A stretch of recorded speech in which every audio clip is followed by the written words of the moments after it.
নমস্কার বন্ধুরা। কেন ভগবান শ্রীকৃষ্ণ কর্ণের সমস্ত পূর্ণ দান হিসাবে চেয়েছিলেন, চলুন তা জেনে নিই।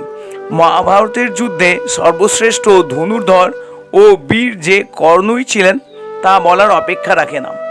মুনি পরশুরামের অভিশাপে যুদ্ধক্ষেত্রে সমস্ত বিদ্যা ভুলে গেলে অর্জুন তাকে তীরবিদ্ধ করেন। কিন্তু তীরবিদ্ধ হওয়ার পরও যমরাজ কর্ণের প্রাণ হরণ করতে পারছিলেন না। তার কারণ হলো কর্ণের সারা জীবনের দান ধর্ম।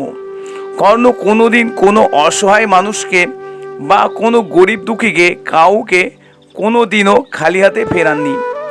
ইন্দ্রদেব তার পুত্র অর্জুনের প্রাণ রক্ষার জন্য ব্রাহ্মণ বেশে এসে কর্ণের কাছে কবচকুণ্ডল ভিক্ষায় চায়।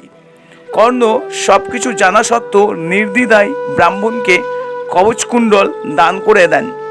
কুরুক্ষেত্র যুদ্ধের আগের দিন মাতা কুন্তী সন্তানদের প্রাণ রক্ষার জন্য কর্ণকে যুদ্ধ না করার অনুরোধ করেছিলেন, কিন্তু কর্ণ মাতা কুন্তীর সেই অনুরোধ রাখেননি এবং যুদ্ধ করে নিজের মৃত্যুবরণ করেছিলেন এবং পঞ্চপাণ্ডবদের প্রাণ রক্ষা করেছিলেন। এটাও ছিল কর্ণের মহৎ দান ও স্বার্থপরের পরিচয়। তাই কর্ণের দান ও পুণ্যের পরিমাণ করা অসম্ভব। কর্ণের সারা জীবনে পুণ্যের জন্য অন্তিম শয্যায় কর্ণের সমস্ত পুণ্য শ্রীকৃষ্ণকে দান হিসাবে নিতে হয়েছিল।